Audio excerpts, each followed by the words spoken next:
Garrett Brooks had spent 15 years building something most people would never notice, something so intricate and precise that it ran almost invisibly, a logistics empire hidden in plain sight. Midwestern Auto Logistics depended on him.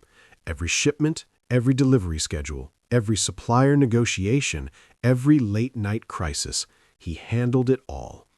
It was 6:30 a.m. on a Thursday when Bryce Hamilton walked into Garrett's office for the first time. Bryce, 31, fresh out of an Ivy League MBA program, looked the part of the young, ambitious executive, and yet he carried no knowledge of forklifts, loading docks, or inventory rotations. The moment Garrett saw him, a familiar unease settled in his chest. He'd seen this before. Corporate types who thought spreadsheets and dashboards were the same as experience. Bryce didn't waste time with pleasantries. "We're restructuring the logistics division," he said, that Harvard MBA smile plastered across his face like it was armor. "We found someone who can modernize operations for less than your current compensation. Digital transformation, you understand?" Garrett's stomach sank. He knew exactly what that meant. All his years of dedication, the countless nights working until midnight, the painstakingly built relationships with suppliers, the real-world problem-solving, it was being dismissed in a single breath. 15 years of his life, now summarized as legacy thinking. Garrett looked at Bryce, studying the confident grin that seemed to say, "I know more than you, and your experience doesn't matter." He felt a surge of something he hadn't felt in years. Anger. Not just anger, but disbelief. 11 years? No, 15. He corrected himself silently.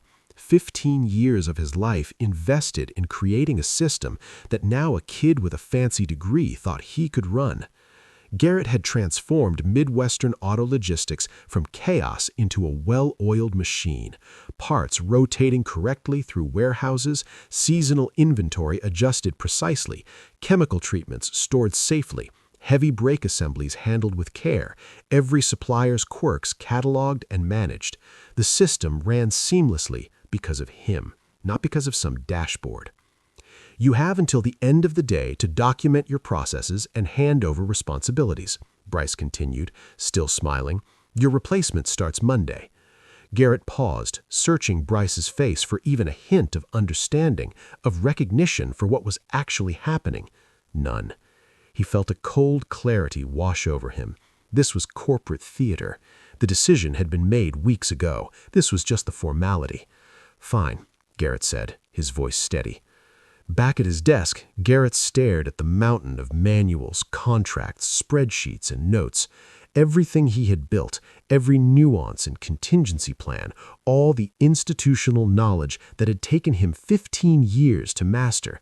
How could he condense that into a few pages? He started typing anyway. Supplier contacts, delivery windows, seasonal rotations, special handling instructions, algorithm notes. But the more he typed, the more he realized it was futile. No document could replace the lessons learned through real-world experience, the subtle judgments made in high-pressure situations, the instinct honed over countless crises. By 2 p.m., Bryce walked by. "How's the documentation coming?" he asked. Garrett nodded. Bryce didn't wait for an answer, didn't care. Nobody in the office did. Everyone else kept their heads down. Payroll was precious, bills were looming, and survival in corporate culture demanded silence. Garrett felt a mix of sadness and resignation. For the first time, he recognized the truth he had long ignored. Loyalty, skill, dedication, it counted for nothing when it came to someone else's agenda. That evening, he sat in his truck in the driveway, staring at his home. Lights glowed from every window, ordinary scenes playing out inside. His wife grading contracts at the table, Colin immersed in calculus, Lance practicing guitar. Normalcy felt distant, fragile. Garrett walked into the kitchen and simply said, "I got fired today." Silence. Then Stephanie's hug, wordless but full of support. Colin's eyes widened. Lance's guitar paused mid-strum. The weight of 15 years, gone in one morning. Yet the family's presence reminded him that some things were untouchable. That night, Garrett lay awake processing the injustice. A seed of determination, faint but persistent, began to grow. If Bryce thought 15 years of expertise could be erased with a memo and a smile, he was about to learn how dangerous it was to underestimate someone who knew exactly what he was doing. It wasn't revenge yet, not in the violent or vindictive sense. It was a quiet, simmering preparation, a promise that lessons learned, systems built, and relationships forged over a decade and a half wouldn't be discarded without consequence. As the first stars appeared outside his window, Garrett made a decision. Tomorrow, he would reach out to Dean Patterson. He would explore his options. He would remind the world and Bryce Hamilton that experience isn't something you can fire with a single sentence. And somewhere deep down, a plan began to form. A plan that would make Bryce realize exactly what he had thrown away. The next morning, Garrett Brooks woke up long before the alarm. The house was silent, wrapped in that fragile calm that exists only before sunrise. He lay still, staring at the ceiling, replaying yesterday in his mind. Bryce's smile, the word restructuring, the casual way 15 years had been erased. He finally got out of bed and moved quietly into the kitchen, careful not to wake Stephanie or the boys. As the coffee brewed, Garrett stood by the window, watching the sky slowly change color. The world looked normal, too normal, as if nothing had happened. But inside him something had shifted. A line had been crossed. His phone sat on the counter. One name was already typed into his contacts search bar: Dean Patterson. Garrett stared at it for several seconds. Dean was the senior VP of operations, the only executive who had ever taken the time to understand what Garrett actually did. The only one who had ever said, "This works because of you." Garrett's thumb hovered over the call button, then pulled away. Not yet. He needed to understand the full shape of the situation first, because Bryce hadn't just fired an employee. He had removed the load-bearing wall of an entire operation without realizing it. By late morning, Garrett's phone started vibrating again. A missed call, then another, then a voicemail. "Hey Garrett, this is Troy from the Detroit Distribution Center. I know you're probably busy, but we've got an issue with a transmission shipment." Garrett didn't listen to the rest. He turned the phone face down. 5 minutes later, another call, then another. He knew the pattern. When one warehouse couldn't find something, it meant the system was already slipping. And when the system slipped, panic followed fast. If he answered one call, the floodgates would open. So he didn't. Across town, inside Midwestern Auto Logistics headquarters, Bryce Hamilton stood in front of a large conference room screen. Dashboards glowed behind him. Charts were green. Metrics looked perfect. "See," Bryce said confidently, "the operation is stable. Garrett maintained it well, but it's automated now. Scalable, efficient." A supervisor raised his hand. "Zone 7 can't locate the Ford transmission shipment." Bryce frowned slightly. "The system shows it in Zone 7. "Yes," the supervisor said carefully, "but it's not physically there." "Then keep looking," Bryce replied. "Follow the data." 10 minutes later, another interruption. Brake assemblies were delivered to the wrong warehouse. Bryce's jaw tightened. That's impossible. It already happened. Then another message, and another. Climate-sensitive parts stored in non-controlled zones. Suppliers calling about missed delivery windows. Orders that had always arrived on time suddenly didn't. Bryce's confidence began to crack. He refreshed the dashboards repeatedly as if the numbers might explain reality if he stared long enough. They didn't. Because the dashboards didn't show judgment. They didn't show experience. They didn't show the 1,000 invisible decisions Garrett had made every day to keep everything aligned. And Bryce had never bothered to learn any of that. That afternoon, Garrett finally picked up his phone and dialed Dean. Dean answered on the second ring. "Garrett, I was just about to call you." "I was fired yesterday," Garrett said calmly. Silence. "By who?" Dean finally asked. "Bryce Hamilton." Another pause, this one heavier. "I'm looking at today's agenda," Dean said slowly. "You're listed as the presenter for the quarterly logistics review. I won't be there. I don't work there anymore." Dean exhaled. "Stay near your phone." The line went dead. For the first time since yesterday, Garrett felt something other than shock. Not relief, not satisfaction, momentum. 2 hours later, Garrett received a call from Human Resources. They asked careful questions, documented details, requested confirmation. No severance paperwork, no formal authorization, no performance record. Garrett answered honestly and said nothing more. When the call ended, he sat quietly, letting the silence stretch. Then his phone rang again. Bryce. Garrett almost didn't answer. Almost. "Garrett," Bryce said, and his voice was different now, tighter, strained. "There's been a misunderstanding." "About what?" Garrett asked. "There was a procedural issue. HR approval wasn't finalized. Your termination wasn't properly authorized." "So," Garrett said, "so we need you back, immediately." Garrett said nothing. "The VP needs the quarterly logistics analysis. No one else can generate it in time." There it was, the truth Bryce had avoided until now. "No one else," Garrett repeated. "Yes," Bryce said. "You understand the system, the data, the flow. We'll talk compensation, adjustments, whatever it takes." Garrett looked out the window. Cars passed by. People lived their lives. Somewhere inside Midwestern Auto, warehouses were already unraveling. "I'll think about it," Garrett said. "Garrett, we need an answer now." "You didn't give me time yesterday," Garrett replied calmly. Then he hung up. That evening, Garrett told Stephanie everything. About Dean, about HR, about Bryce's panic. She listened carefully, then asked one simple question. "What do you want?" Garrett thought about it. 15 years of being invisible, of making someone else look brilliant, of being treated like a replaceable line item. "I'm not going back," he said finally. Not Stephanie nodded. "Then don't." The next morning, Bryce called again, and again, and again. Garrett didn't answer. By noon, calls started coming directly from the warehouses, supervisors, managers, people who actually understood what was breaking.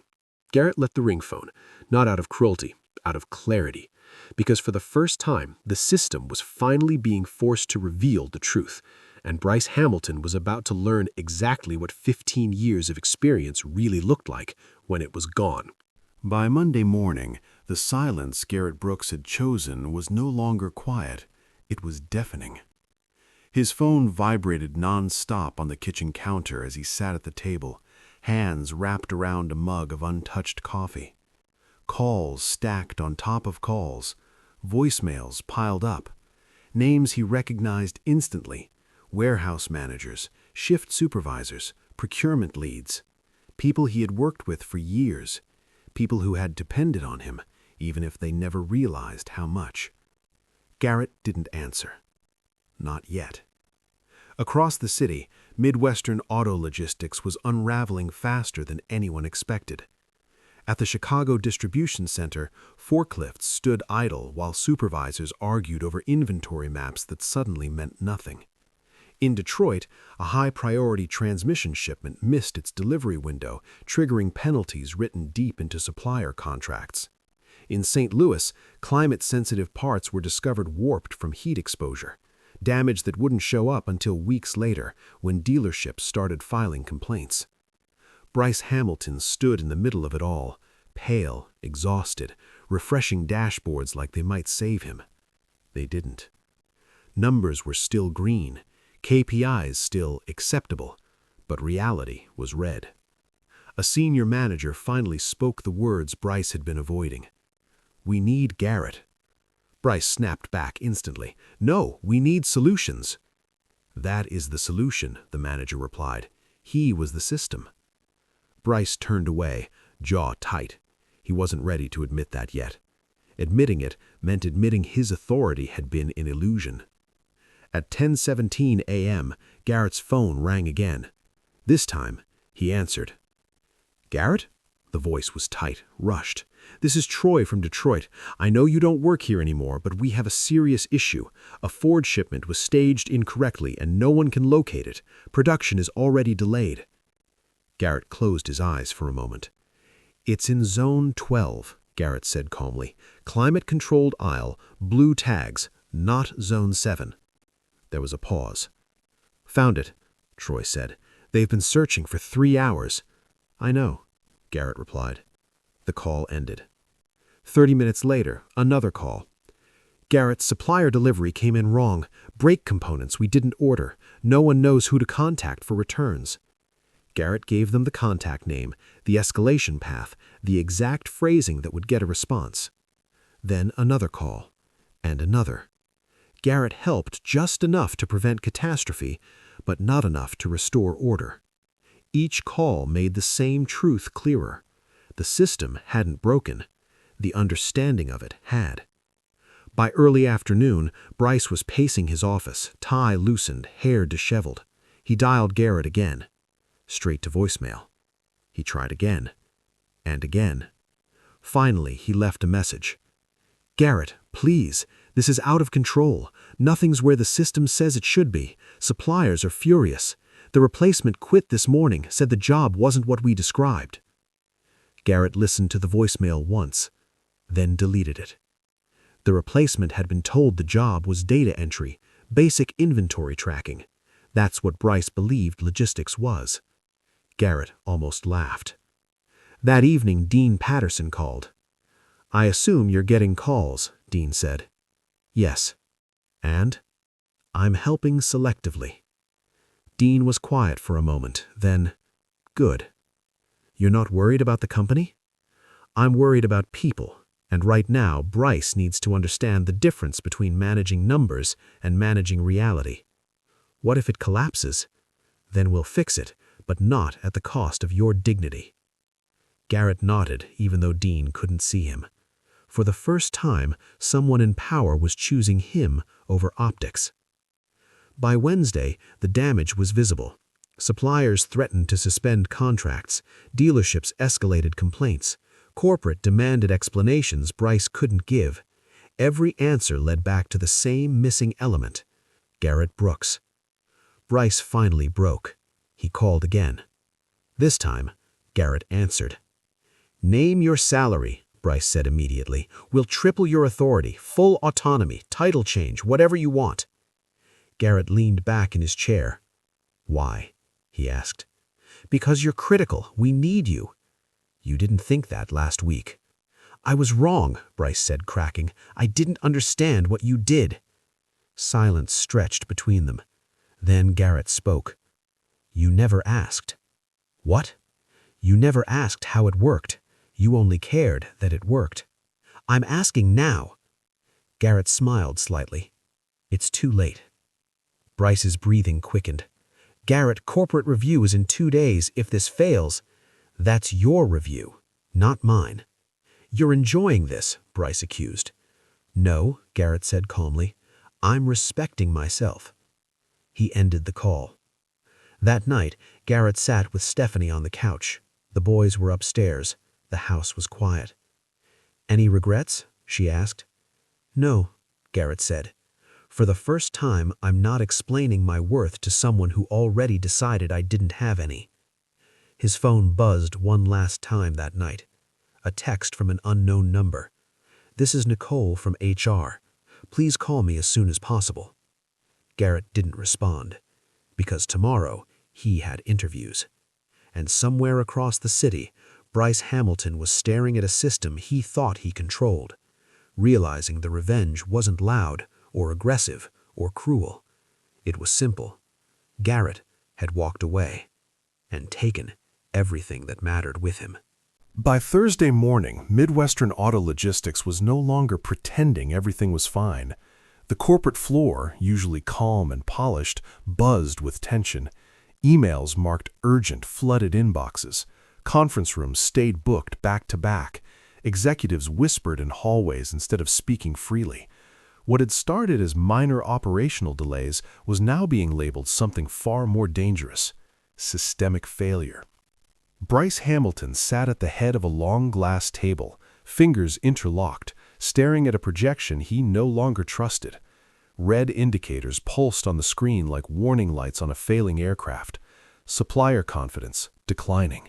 On-time delivery unstable. Contract risk high. Across from him sat the regional directors. One of them finally spoke. "This isn't a staffing issue anymore." Bryce swallowed. "Then what is it?" "It's a knowledge vacuum," she said, and we know exactly when it started." No one said Garrett's name. They didn't have to. At the same time, across town, Garrett Brooks walked into a modern office building with floor-to-ceiling windows and quiet confidence. The sign in the lobby read, "Advanced Auto Solutions." He adjusted his jacket. Calm, steady, grounded. This wasn't desperation, this was choice. The interview wasn't an interrogation. It felt like a conversation, one led by people who asked how and why, not just how fast. They wanted to know how Garrett thought, how he anticipated failures before they happened, how he built systems that survived people leaving. By the end, the COO leaned forward. "We're not looking for someone to maintain operations," she said. "We're looking for someone to own them." Garrett paused. "Ownership only works when trust already exists," he replied. She smiled. "Exactly." Back at Midwestern Auto, Bryce's phone buzzed again. This time, it wasn't Garrett, it was corporate. "We're conducting a full operational audit," the voice on the line said, "effective immediately." Bryce felt his chest tighten. "An audit? That's not necessary." "It's not optional," they replied. "And we want to know why a 15-year director was terminated without a transition plan." Silence. "That decision was mine," Bryce said quietly. "We know," corporate replied. "That's the problem." The call ended. For the first time since his promotion, Bryce felt genuinely afraid. By Friday, word had spread. People talked. Warehouse staff compared notes. Managers admitted they'd relied on Garrett more than they ever realized. Stories surfaced. Late-night calls Garrett answered without complaint. Crises he resolved quietly. Money he saved the company without ever announcing it. Garrett had never demanded credit, which made the absence of him even louder. Bryce stood alone in his office that afternoon, staring at a whiteboard filled with half-erased process flows. He had rewritten them himself, simplified them, optimized them. On paper, they were perfect. In reality, nothing worked. He picked up his phone. One last time. "Garrett," he said into voicemail, voice low, stripped of authority, "I owe you an apology. Not for firing you, but for never listening. I didn't know what I didn't know." Garrett listened to the message later that night. He didn't delete it, but he didn't respond either, because some apologies arrive after the door has already closed. Saturday morning, Garrett sat at the kitchen table again, same place as earlier that week, but a completely different man. Stephanie watched him sign a document. "Is it done?" she asked. "Yes," Garrett said. Advanced Auto Solutions had made their offer. Director of Logistics, full autonomy, equity incentives, a team built around his framework. Not a replacement role, a leadership one. "You okay?" she asked. Garrett nodded slowly. "I don't feel angry anymore." "That's good, right?" "Yes," he said, "because now this isn't emotional." Monday arrived like a storm. Corporate executives arrived at Midwestern Auto. The audit began. Questions came fast. Answers didn't. By noon, Bryce was called into a closed-door meeting. By 2, emails circulated about organizational restructuring. By 4, Garrett received a message from Dean. "It's happening." Garrett replied with 2 words, "I know." Late that evening, Bryce sat alone in the parking lot, engine off, dashboard dark. His phone buzzed. An email from corporate. Subject line, "Leadership Review Outcome." He didn't open it. He already knew. Inside the building, systems still ran, barely. Contracts were hanging by threads. Recovery plans referenced a name no longer on payroll. Garrett Brooks. And somewhere else in the city, Garrett stood in his new office overlooking a network that would soon outperform everything he'd built before. Not because he wanted revenge, but because excellence, when underestimated, becomes the most brutal kind of payback. The email sat unopened on Bryce Hamilton's phone for nearly 10 minutes. He stared at it from the driver's seat, knuckles white around the steering wheel, as if delaying the inevitable might somehow soften it. Around him, employees walked past his car toward the building, unaware that the ground beneath their leadership was already shifting. Finally, he opened it. The words were precise, clinical, cold. "Effective immediately, your role is under review pending the outcome of the operational audit. During this period, decision-making authority is suspended. Bryce exhaled slowly. Suspended. Not fired, not yet, but stripped of control. Inside the building, the change was immediate. Directors rerouted approvals. Managers hesitated before copying Bryce on emails.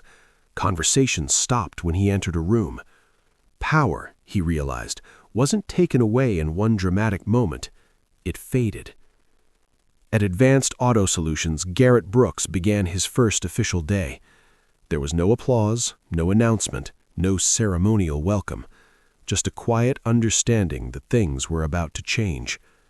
Garrett walked the floor, observing without interrupting. He listened more than he spoke. He asked questions that made people pause, not because they were difficult, but because no one had asked them before. Why is this supplier still marked as high priority? What happens if this hub fails at midnight?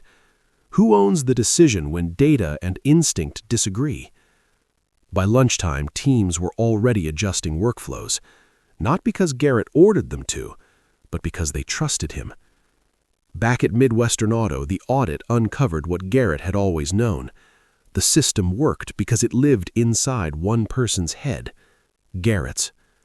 Documentation existed, but it was layered, intuitive, adaptable. Bryce had flattened it, removed redundancies he didn't understand, cut safeguards that looked inefficient on spreadsheets. The result wasn't immediate collapse, it was delayed failure, the most dangerous kind. An auditor summarized it bluntly in a closed session. This wasn't negligence, it was overconfidence. Bryce sat silent. That afternoon, Dean Patterson requested a meeting with Garrett, not at Midwestern Auto, at a neutral office downtown. They shook hands warmly. "You've made quite an impact already," Dean said. Garrett smiled faintly. "So I've heard." Dean leaned forward. "Corporate wants you back." Garrett didn't react.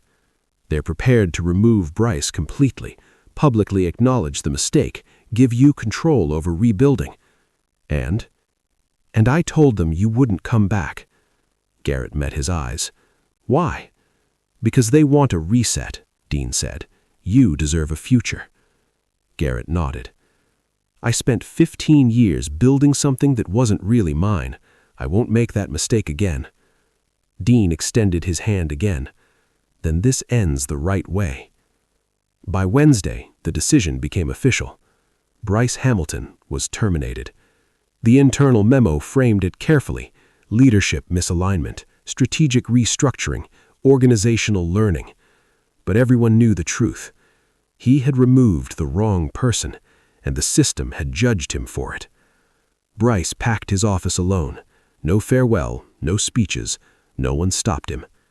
As he reached the elevator, his phone buzzed. A message. From Garrett Brooks. Bryce froze.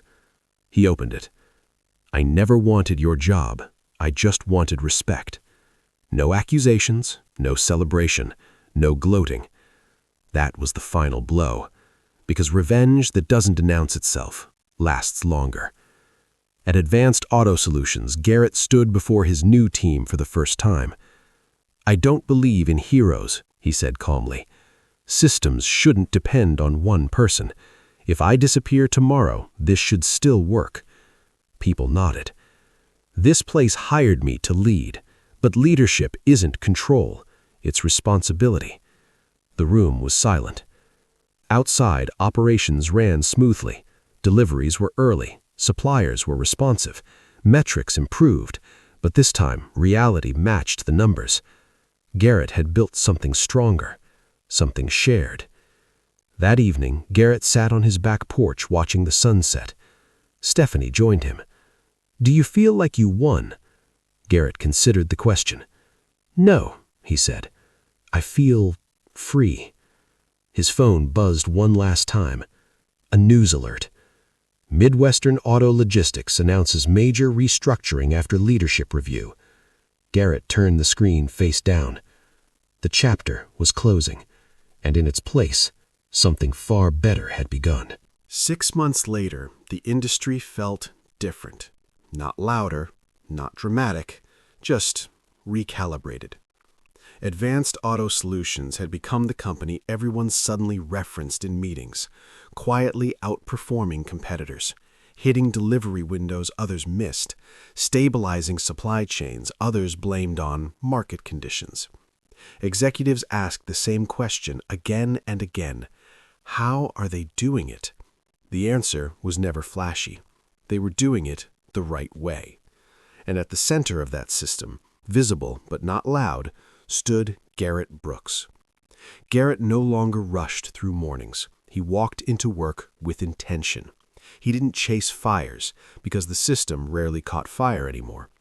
Failures were anticipated, weak points reinforced, people empowered instead of overridden. One afternoon, during a quarterly review, a junior analyst raised her hand. "What happens if you leave?" she asked. The room went still. Garrett smiled. "Then you'll keep going," he said, "because nothing here depends on me being irreplaceable." That word lingered. Irreplaceable.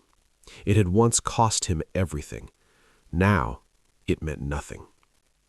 Across the state, Midwestern Auto Logistics was still recovering.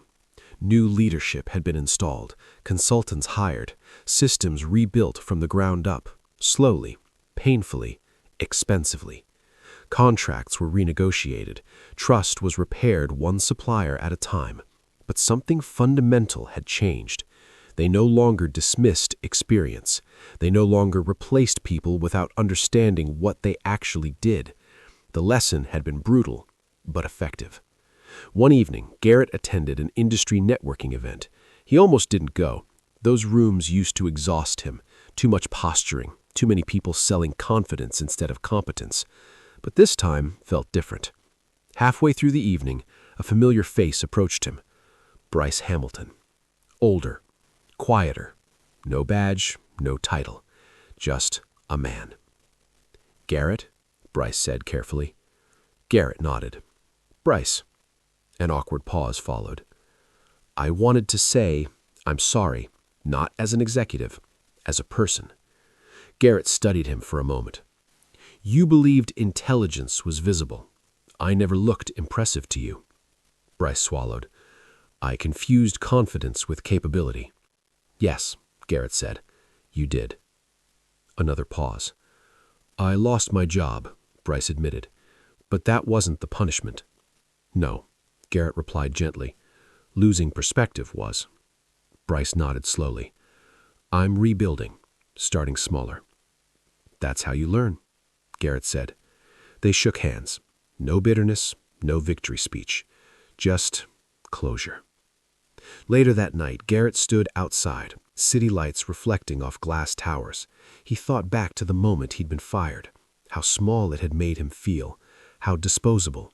He understood something now he hadn't then. Revenge didn't arrive as destruction. It arrived as alignment, when the world finally matched your value without you begging for it. At home, Garrett found his sons waiting up. "Mom said you were at a work thing," one of them said. "Yeah, but I'm home now." They sat together on the couch. "Dad," the younger one asked, "were you scared when you lost your job?" Garrett thought carefully. "Yes," he said, "but not because I didn't know my worth." "Then why?" "Because sometimes," Garrett said softly, "the world hasn't caught up to who you are yet." His son nodded, not fully understanding, but feeling the truth of it. Before bed, Garrett checked his email one last time. A message from a supplier. "We've never seen operations run this smoothly. Whatever you're doing, keep doing it." Garrett closed the laptop. He didn't need validation anymore, because the revenge wasn't proving someone wrong. It was proving himself right, without saying a word. Some people wait their entire lives to get even. Garrett didn't. He moved on. And in doing so, he won everything that mattered.